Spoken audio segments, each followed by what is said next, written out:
자, 우리가 기독론을 살펴보면 예수는 그리스도다 하는 이 말씀, 바로 예수님은 그리스도다 하는 것은 예수님은 기름 부음 받은 자다. 그래서 그리스도라는 뜻은 삼직을 의미하죠. 영원한 왕 되시고 그리고 영원한 제사장 되시고 참 선지자 되신 그 예수님을 우리가 살펴볼 수가 있습니다.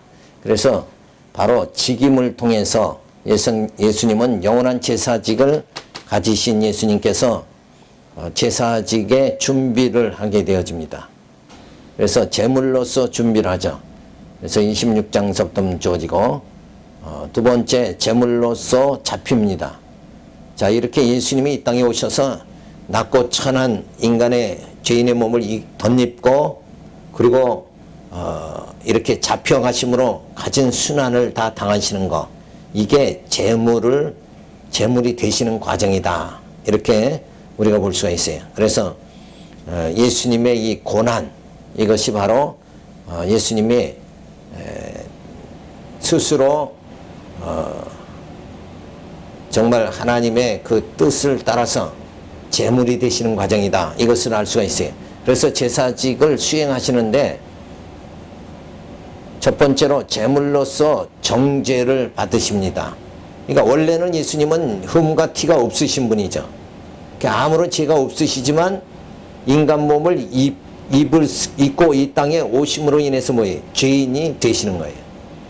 그래서 제물로서 정죄함을 받게 되어집니다.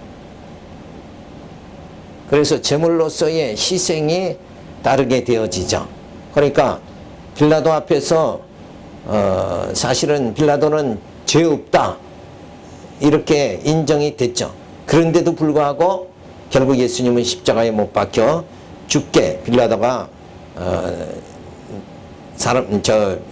병사들에게 내어주죠.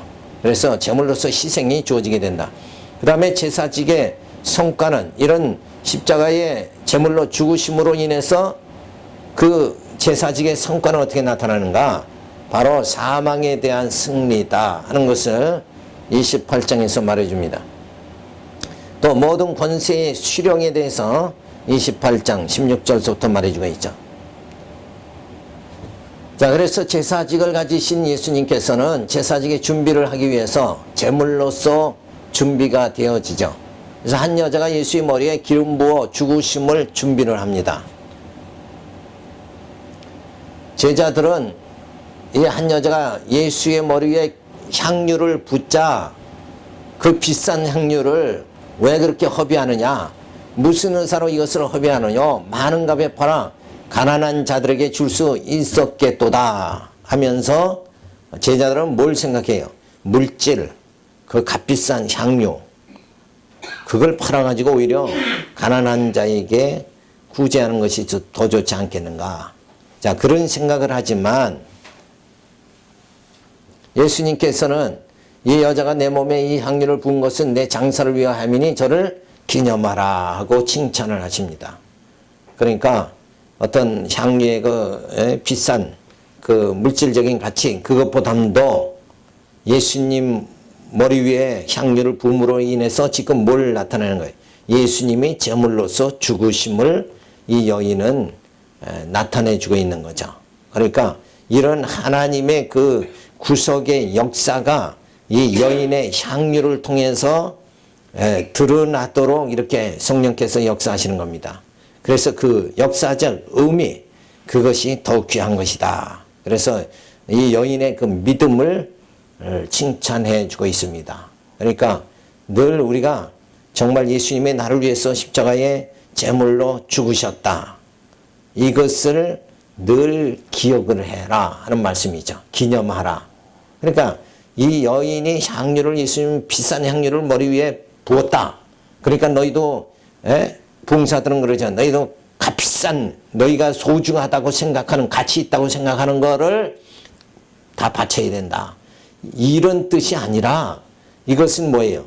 그가 정말 예수님의 제물이 우리의 죄를 위해서 제물이 돼서 죽으신다. 그래서 우리가 정말 죄값으로 멸망당하지 않고 우리가 살게 되어졌다. 우리를 구속하시는 주님의 사랑, 이것을 이 여인은 깨달았다. 그래서 그 여인의 믿음을 칭찬한 거예요. 따라서 예수님은 제사직의 직무를 수행하시기 위하여 유대법에 의해 돌로 맞아 죽으시는 것이 아니라 이방인의 로마법에 의해 십자가에 달려 죽으실 것을 말씀해 주심으로 제물이 될 것을 예고해 주십니다. 그러니까 이것이 이스라엘 백성 법에, 유대법에 의해서는 돌에 맞아 죽어야 되는데, 예수님이 구약의 선지자를 통해서 하나님께서 메시아가 오면 그가 뒤꿈치가 들려서 죽으리라 하신 그 예언대로 뭐예요? 예수님은 유대법에 의해서 죽음을 당하는 것이 아니라 로마법에 의해서 죽게끔 그렇게 뭐예요? 그 모든 역사, 로마가 일어나게 하고 로마의 법에 의해서 죽게 하는, 그러니까 로마를 등장하게 한 것도 결국은 뭐예요? 예수님이 바로 메시아다 하는 것을 드러내기 위해서 역사도 하나님이 다 이끌어 가신다. 그러니까 우리 인간들은 뭐예요? 역사에 우리가 맞춰서 살아야 된다 이렇게 생각하지만 그게 아니죠. 이 지상의 모든 역사는 택한 자를 중심으로 해서 역사가 쫙 택한 자에게 맞춰지는 역사다. 우리 택한 자들을 구원하시는 그 섭리가 주된 역사고, 그리고 이 세상의 역사는 그 택한 자를 중심으로 해서 하나님의 구원의 역사에 맞춰서 이 역사는 흘러가는 것이다. 그러니까 로마가 등장한 것도 그것도 뭐예요?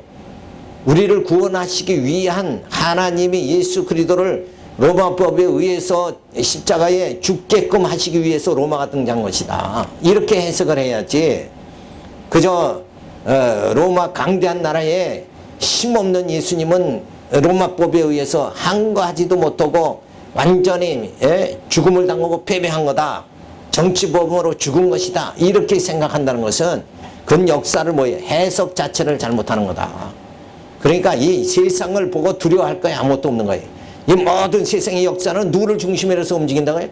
택한 자를 중심으로 해서 딱 맞춰지게 되어 있는 것이다.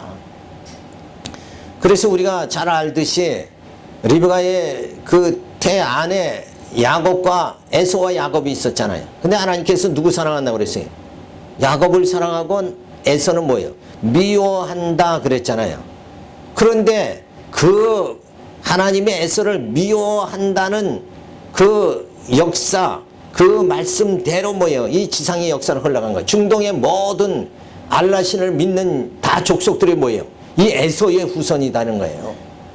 그러니까 역사는 하나님의 택한 자를 구원하는 그 원줄기, 구원의 역사에 따라서 세상을 움직이는 거예요. 그러니까 더 우리가 쉽게 알 수 있는 건 뭔가, 이 구약에는 선민 이스라엘 백성을 통해서 애굽에서 종살이하고 광야 가나안 땅에 들어가서 다윗 왕의 통치를 통해서 뭐예요? 이스라엘 보이는 나라를 하나님이 세워줬잖아요. 누구를 중심으로 해서? 택한 백성 이스라엘 중심으로. 자, 그런데 그 보이는 모형적인 역사가 이제 어떻게 돼요? 예수님이 오시고 이제 영원한 하나님의 나라가 세워지는 역사로 이 역사는 흘러간다 이거예요. 그래서 우리는 이 세상이 어떻게 변하든 간에 두려워할 게 없는 게, 역사는 역사가 중심이 아니라 뭐예요? 택한 자를 구원하시는 그 택한 자를 중심으로 해서 역사는 흘러간다. 이렇게 생각할 적에 아무 두려워할 것이 없는 거예요. 예수님이 어디에 나타난다 종말난 자들은 그렇게 막 유혹을 하지만 그렇게 역사는 흘러가는 게 아니라 택한 자를 중심으로 해서 역사는 흘러가는 거예요. 그래서 내가 정말 구원받을 수 있는 예수의 신부된 자로서, 신부로서 단장이 잘 됐다 그러면, 그래서 우리 심령이 신의 성품에 이르게 되어졌다 그러면 어때요? 그러면 당연히 구원받게 되어져 있는 거라. 그래서 역사가 주체가 아니라 역사를 주관하시는 하나님이 주체시다. 그래서 그 하나님이 모든 역사를 누구에게 바치는 거예요? 택한 자를 중심으로 해서 다 바친다. 그래서 아브라함을, 이삭을, 야곱을 중심으로 해서 역사는 흘러가게 그렇게. 그래서 다윗의 후손 누구를 통해서? 예수 그리스도를 통해서. 그리고 예수님이 약속한 대로 성령이 오셔서, 성령이 뭐예요? 이 교회를 세우잖아요. 보이는 교회를 세우고 보이지 않는 심령교회를 우리 심령 속에 다 세우잖아요. 성령께서 다 세우신다. 그래서 이런 교회 역사를 통해서 하나님이 택한 자를 중심으로 해서 역사는 흘러가게 된다 하는 것을 우리가 알 수가 있습니다. 그래서 요한계시록 마지막에도 뭐예요? 짐승 권세, 음료 권세가 나오지만 결국 승리하는 자는 누구냐? 환난 중에 흰옷 입은 무리가 나오는 거예요. 그들이 승리하는 거다. 그래서 짐승과 음료 권세는 예수님이 다 멸하시는 역사가 주어지는 거예요. 그래서 세상의 모든 역사, 이런 역사는 택한 자를 중심으로 해서 이루어진다. 그러니까 마음이 얼마나 든든해. 자, 제사직을 가지신 예수님은 제사직을 수행하시죠. 그러기 위해서 제물로서 정죄함을 받습니다. 그래서 가룟 유다가 예수가 정죄됨을 보고 스스로 목매어 죽죠.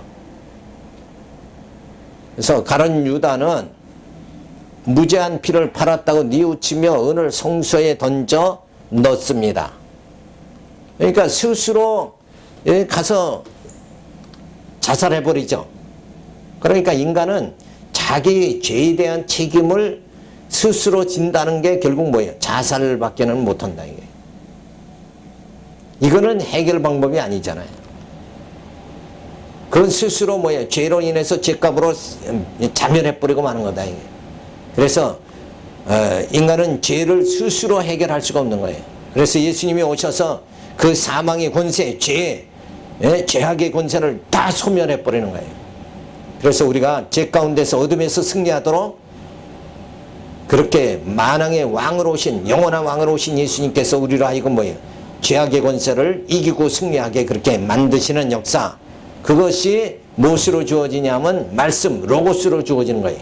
로고스가 임하면 우리 심령 속에 있는 죄성이 다 소멸돼 버리고 마는 거예요. 그래서 그러한 하나님의 엄청난 역사가 택한 자를 중심으로 해서 이루어진다 하는 것을 알 수가 있죠. 대제사장 스가랴 11장 12절에 보면 예언한 대로 은 30으로 토기장의 밭을 사서 나그네의 묘지를 삼는다. 그러니까 가룟 유다가 이렇게 스스로 뉘우치며 은을 성소에 던지고 가서 자살하죠. 그런 것이 이미 어디서? 스가랴 11장 12절에 예언된 말씀이다.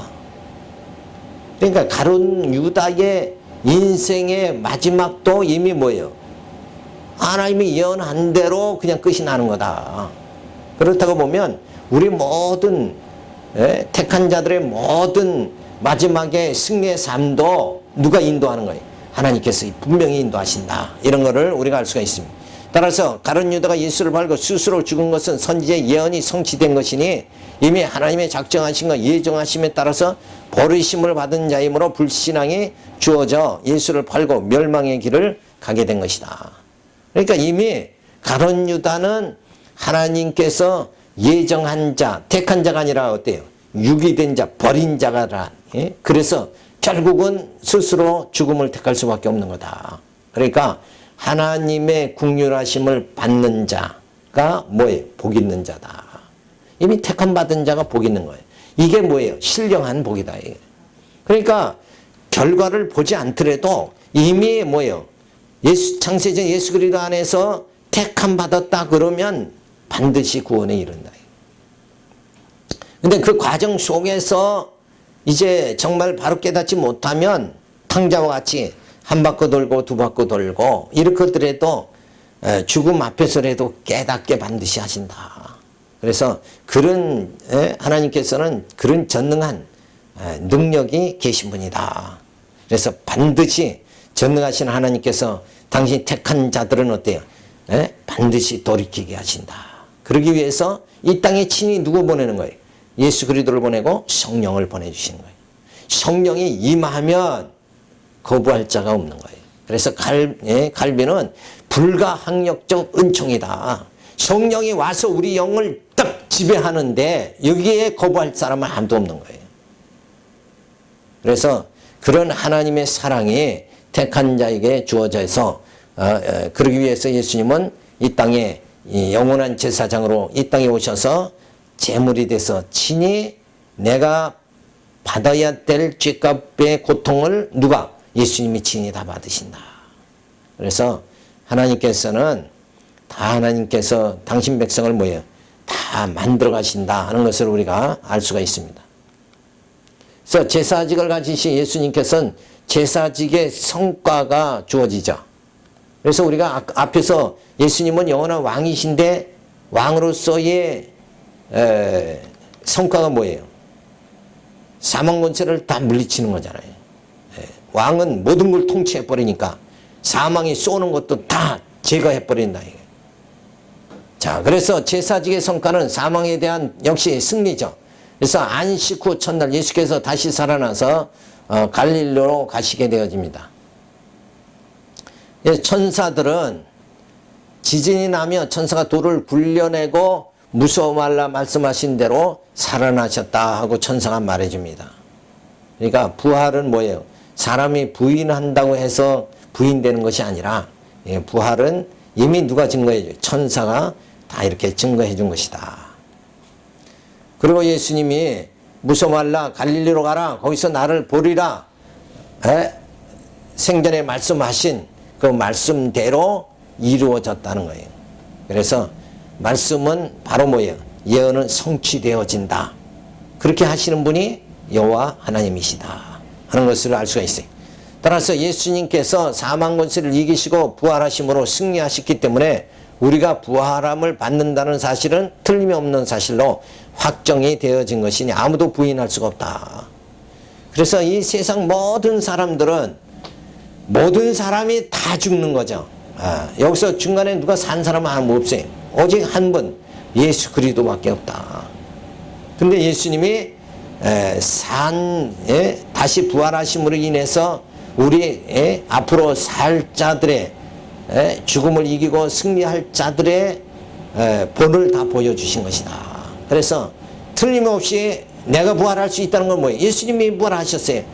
또 예수님 생전에 뭐예요? 죽은 나사로를 예수님께서 살리셨어요.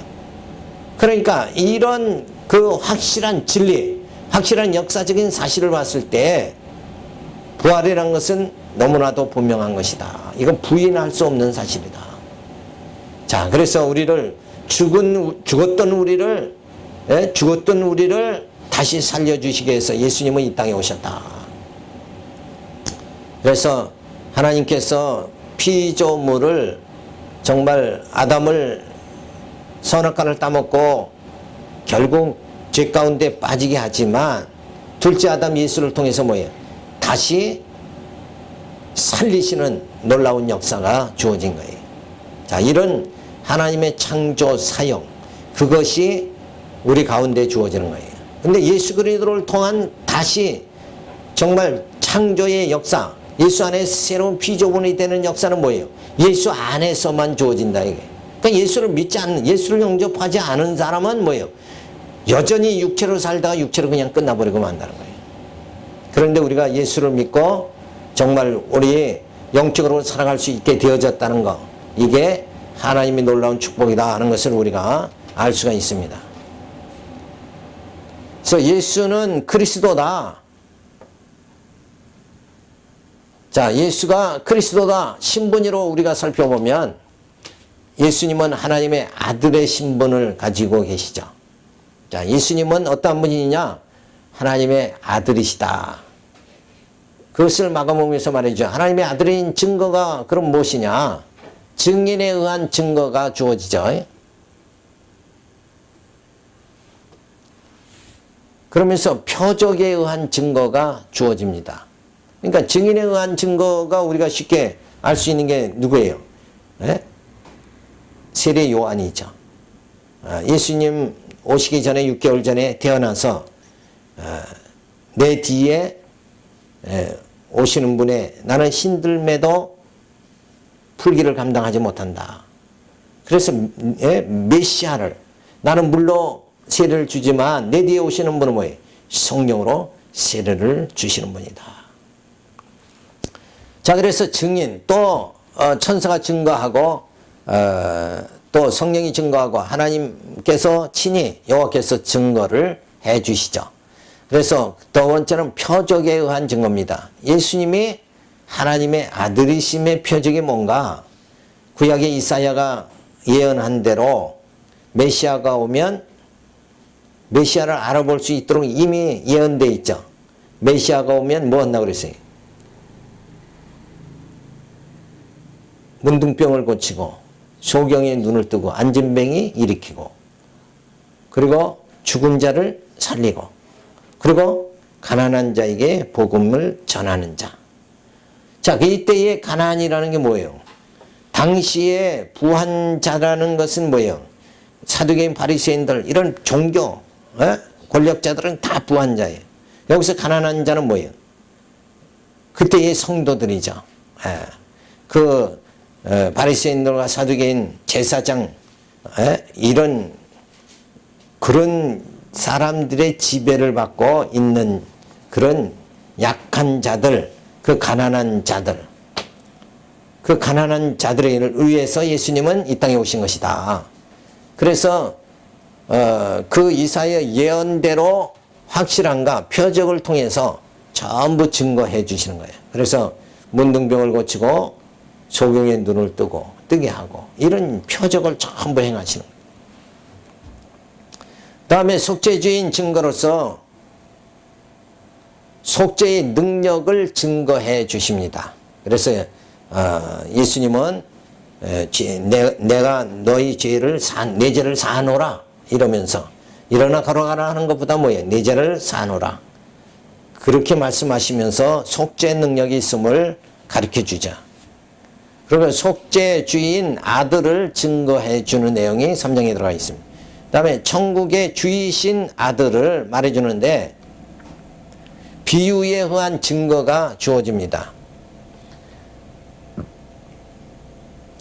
그 다음에 표적에 의한 증거가 역시 주어지는 거죠. 자, 하나님의 아들의 증거로서 증인의 증거가 주어지는데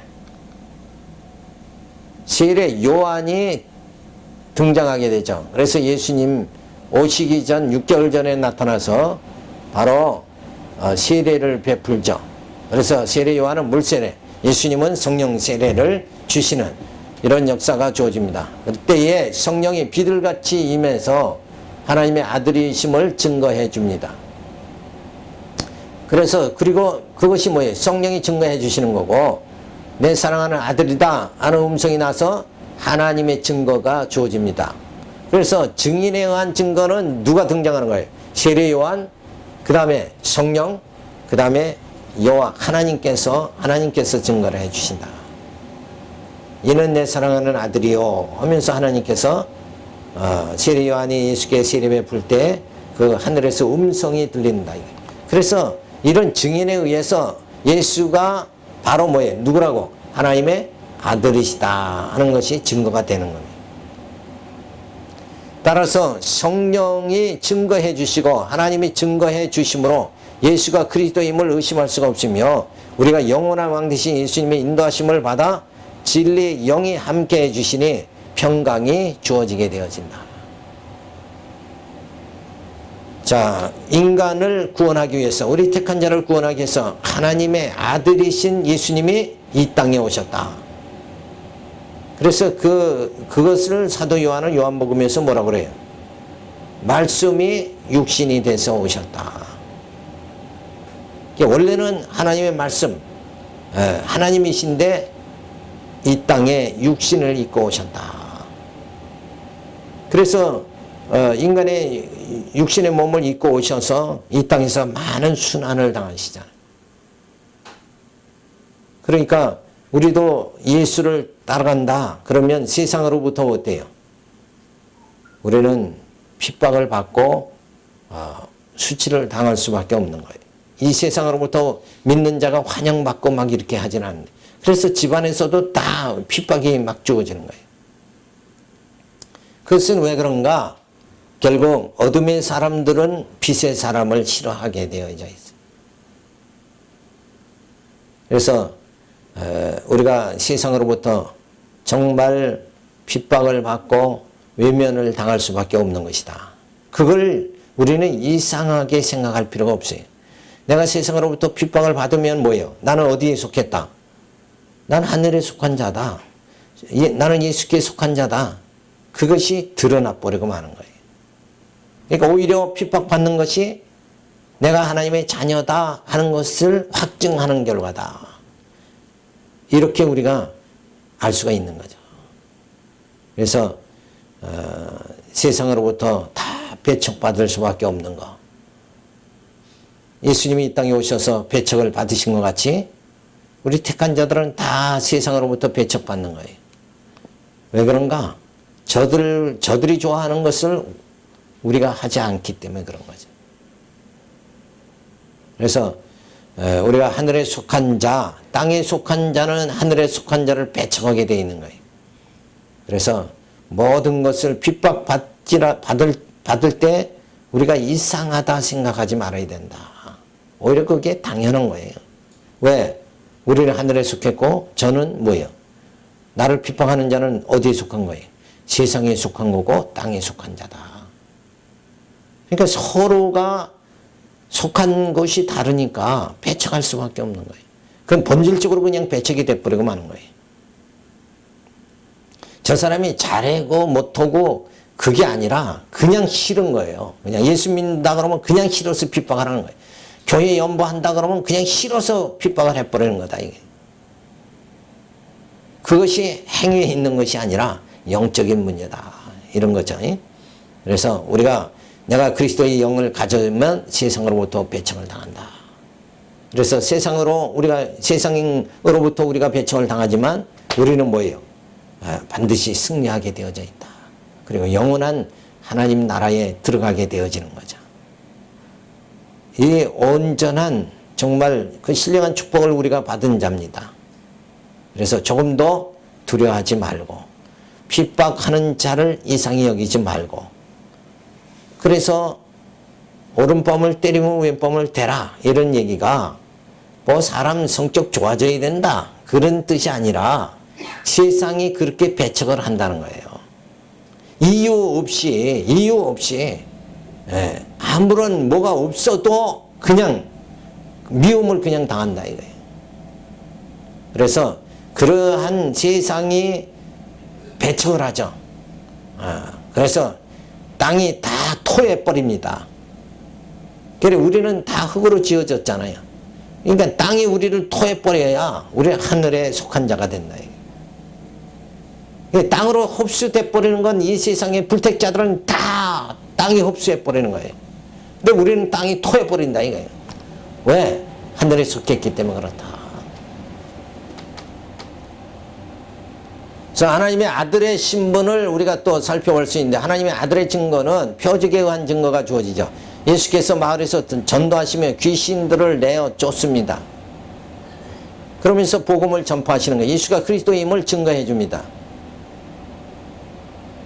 예수님께서 전도하시면서 귀신을 내어 쫓는 장면이 나오죠. 그러면 그 쫓는 장면을 보면서도 야 나도 예수님과 같이 사람들은 뭐예요? 귀신도 쫓고 병도 고치고 저도 어렸을 때 예수 믿으면서 교회 다니면서 그런 생각했어요.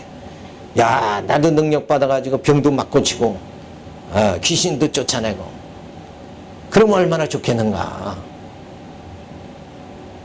이 성경을 그쪽으로 보는 것은 뭐예요? 뭐가 지금 가리워진 거예요? 탐욕이 가리워져 가지고 탐욕이라는 안경을 쓰고 성경을 보기 때문에 그렇다 이거예요. 그래서 모든 게 성경이 그저 내게 유익한 쪽으로 다 받아들여 버리는 거예요. 그러니까 내가 예수님 물 위에 걸어가잖아요. 그러면 나도 물 위로 건너가서 야 사람들로부터 진짜 무슨 종? 능력의 종이다 이렇게 불리움을 받았으면 좋겠다. 그래서 인기가 모아지고 막 이렇게. 그러니까 예수님에게 그런 부탁을 하죠. 내 아들 하나를 자정승 또 하나를 우정승하게 해달라. 이게 다 뭐예요? 욕심으로 다 보는 눈이 되어지니까 그렇다. 탐욕의 눈이다. 이렇게 보는 거죠. 그래서 이런 예수님이 귀신을 내어 쫓는다 하는 것은 여기서 핵심은 우리가 뭘 봐야 되는가? 그런 탐욕의 눈으로 보는 것이 아니라 저렇게 정말 구약의 예언대로 예수님이 귀신을 내어 쫓는다. 이걸 보고 저분이 누구다? 메시아다. 이러고 볼 수 있는 그 심령이 되어져야 된다. 우리가 다 가르치는 자가 그 방향을 자꾸 가르쳐 줘야 된다. 근데 계속 가르치는 자가 능력 받아라, 복 받아라 이렇게만 하니까 뭐 그냥 계속 세상에서 살다가도 욕심, 교회 와도 또 뭘 부추기는 거예요 지금. 탐욕을 자꾸 부추긴다 이거예요. 그러니까 영적으로는 점점 어때요? 흐려지는 상태가 돼버리고 만나요. 근데 여기서 이런 장면에서도 뭐예요? 바로 저렇게 하신 분이 누구다? 하나님의 아들 메시아다. 이거를 증거해 주기 위해서 예수님은 친히 오셔서 귀신을 내어 쫓으신 것이다. 아무도 이 세상 사람들이 귀신을 만들어 할 수 없는데, 내쫓는 자가 없는데 예수님이 오셔서 그 귀신을 내어 쫓는, 아무도 할 수 없는 거, 그걸 하심으로 뭐예요? 메시아임을 자신이 메시아임을 증거해 줌으로 인해서 우리를 하여금 어떻게 하라는 거예요? 그 메시아를 믿고 예수님이 영원한 제사장 왕이심을 참 선지자 믿고 구원에 이르라고 그렇게 우리에게 보여주시는데, 그래서 예수님이 귀신 내어 쫓음을 보고 예수가 메시아입니다 하고 바라보고 우리가 구원에 이르도록 이쪽 방향을 가야 되는데, 우리는 여전히 내가 귀신 내 쫓는 능력 받아야 되겠다 이쪽으로 가버리니까 구원은 뭐예요? 점점 멀어져 버리고 마는 거다.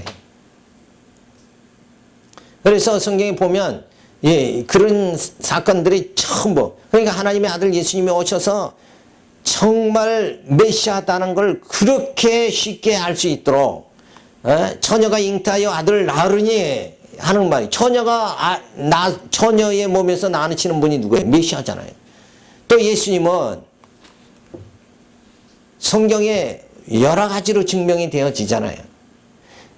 예루살렘 입성할 때도 뭐예요?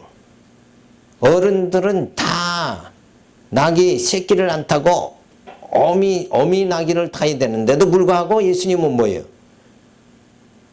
어른들이 타지 않는 낙이 새끼를 타잖아요. 그것만 보더라도 예수님은 누구시다? 메시아시다. 요거를 증거해 주는데,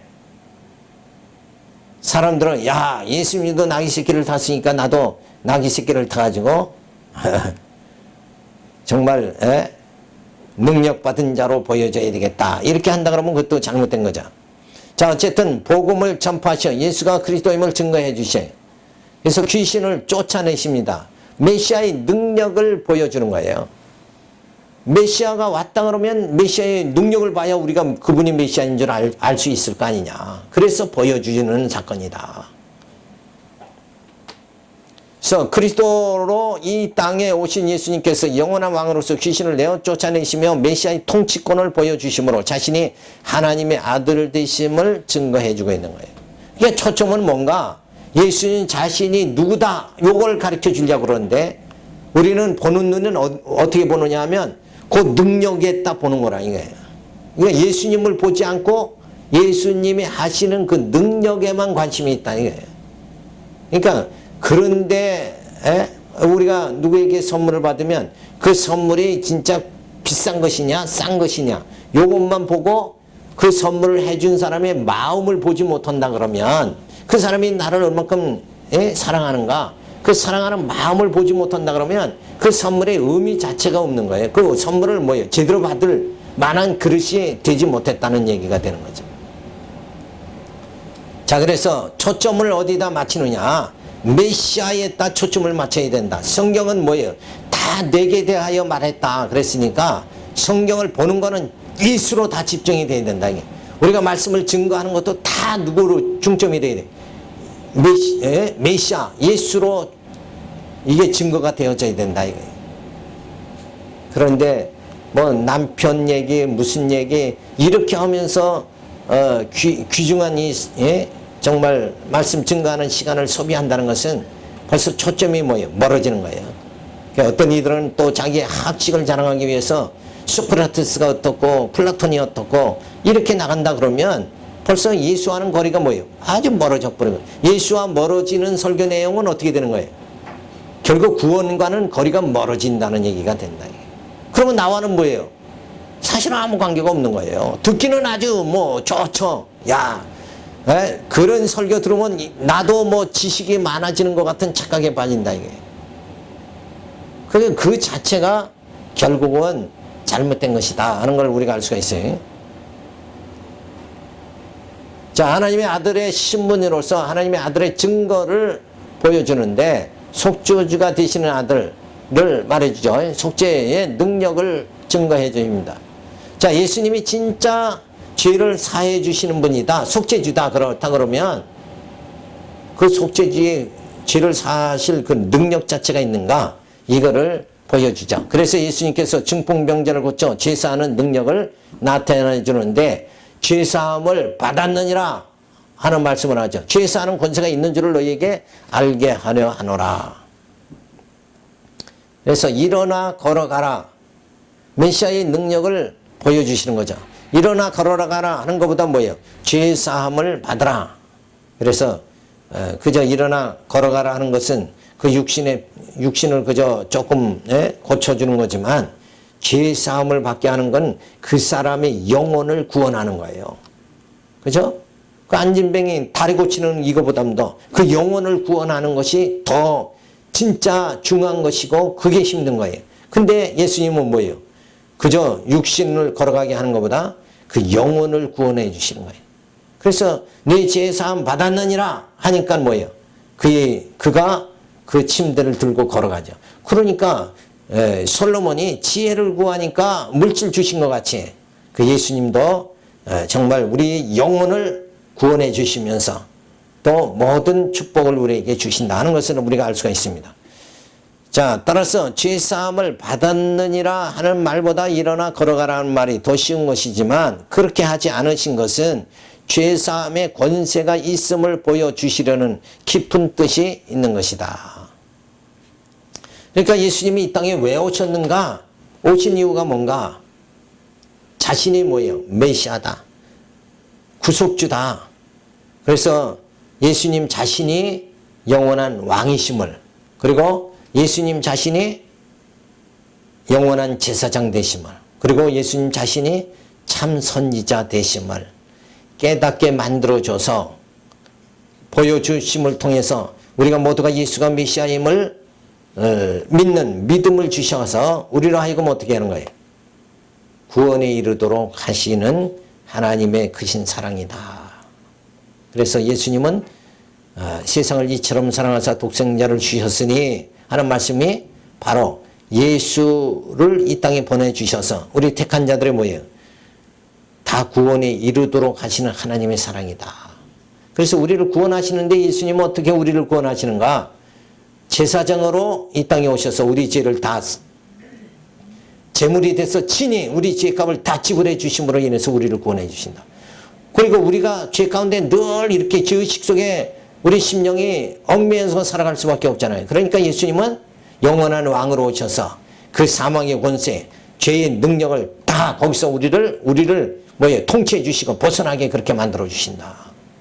그래서 더 이상 어둠에 거하지 않도록, 우리가 더 이상 죄에 빠지지 않도록 내가 나를 통치하는 게 아니라 내 심령을 누가 통치해? 주님이 오셔서 왕으로 오셔서, 예수님이 왕으로 오셔서 내 심령을 통치해 주신다. 그래서 나는 더 이상은 어둠에 거하지 않고 나는 빛의 자녀로 살아갈 수 있도록 그렇게 나를 인도해 주시는 그분이 누군가? 바로 영원한 왕으로 오신 예수님이시다. 그리고 우리는 무지에서 정말 세상적인 거, 허황된 것을 자꾸 쫓아갈 수밖에 없는 그런 무지한 자들이니까 예수님께서 친히 그 영광의 세계를 바라볼 수 있도록 하나님을 아는 지식을 우리에게 주시는 그 신지식을 우리에게 주시기 위해서 예수님은 무엇으로 오셨어요? 참 선지자로 이 땅에 오셨다.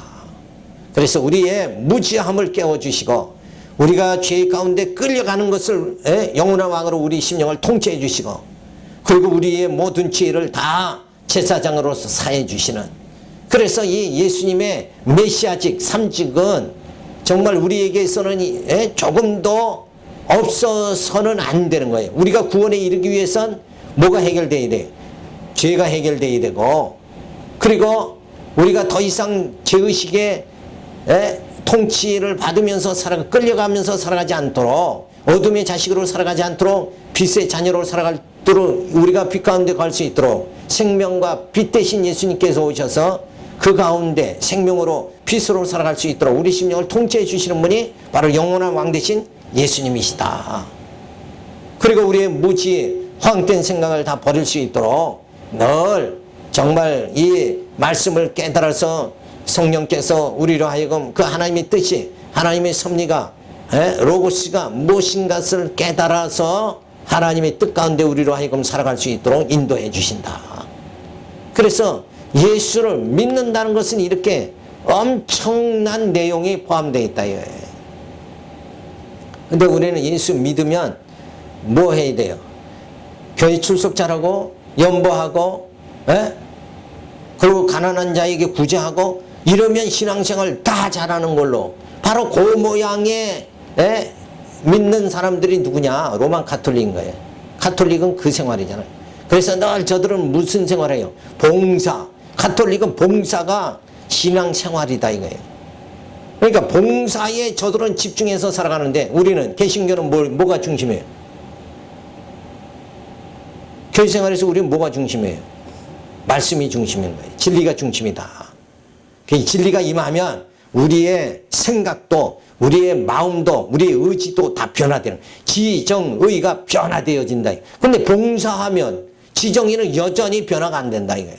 그러니까 가톨릭보다 우리 장로교가 얼마나 우월하냐 이게. 우월한데 우월한 것을 좀 맛을 보면서 살아가야 되는데 이 장로교 다니면서도 진리를 못 깨달아 가지고 요 진맛을 모른다는 거예요. 그러니까 눈을 떴어도 뭐예요? 소경이잖아. 그러니까 안타까운 거죠. 그러니까 진리를 깨달았다는 거.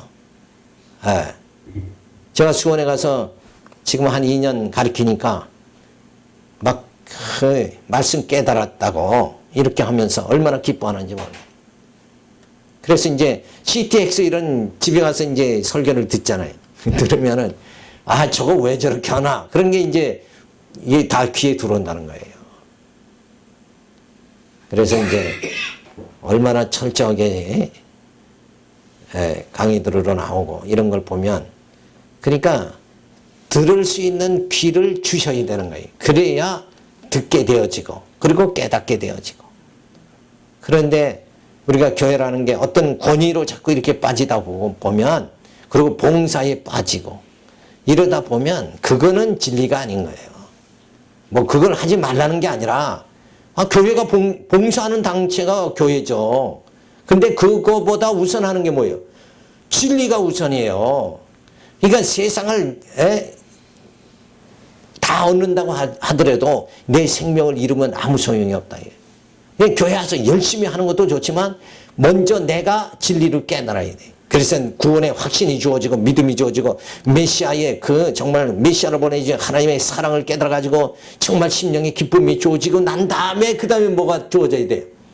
그러면 나 좋다 그러고 그러고 또 가만히 있으면 안 되고 그때는 봉사가 받은 바 은혜에 감사해서 봉사하고 그래서 우리가 믿음 안에서 진리를 깨달은 사람들이 모여서 더불어서 살아가는 그리고 하나님께 영광을 돌리고 약한 자, 믿음이 아직 연약한 자를 보살펴서 믿음을 굳게 진리를 깨닫게 이렇게 환경을 만들고 역사하는 것도 뭐예요? 우리가 거기에 봉사하는 것도 그게 하나님 영광 돌리는 거라. 이런 아름다운 생활이 우리에게 주어지려면 뭔가 예수가 그리스도다 하는 걸 깨달아야 된다. 그리고 예수가 진짜 그리스도라는 것을 깨달으면 그리스도이심을 깨달으면 뭐예요? 그분을 보내주신 하나님 여호와 하나님은 진짜 약속대로 예수님을 보내주셨구나. 그분은 살아계신 분이고 그분은 전능하신 분, 주권적으로 모든 역사를 이루어 나가시는 분이다. 이렇게 생각할 때 우리는 또 감사, 또 찬양이 터져나올 수밖에 없는 거죠. 그래서 이 기초 진리, 근본 진리를 교회가 여기서 빗나가가지고 그저 다 5월달에는 부모에게 효다 하십시오. 이런 초점으로 자꾸 인간 초점으로 맞춰가는 것이 아니라 진짜 우리가 할 일은 뭔가 예수를 증거하는 거예요. 앉아도 예수 증거, 서도 예수 증거. 예수가 생명이잖아요. 그러니까 예수를 모르면 생명에서 자꾸 떨어져 나가는 거예요. 멀어지는 거란 말이에요. 그러니까 늘 예수가 내 심령 속에 그분이 바로 나를 구원으로 이끌어 주시는 영원한 왕 되시고 제사장 되고 참 선지자 되신 분이다. 그래서 주님을 부여잡고 사도 바울이 말한 대로 잡힌 바 된 그거, 주님이 나를 사도 바울을 잡았죠. 예, 전에는 핍박자였는데 사도 바울을 잡아버렸어요. 그래서 사도 바울은 그 잡힌 바 된 그것을 또 쫓아가려고, 그것이 뭐예요? 그리스도의 형상을 이루어 나가는 거잖아요. 그리스도에게 잡혔으니까 그리스도의 온전한 사람이 되도록 그는 잡힌 바 된 그것을 잡으려고 쫓아가는 삶을 산다. 이런 그 사도 바울이 얼마나 멋진 삶을 살아가는가. 우리 모두가 그렇게 되어지기를 바라서 이 말씀 드렸습니다. 기도합니다. 할렐루야, 감사를 드립니다. 주님께서 정말 이 땅에 우리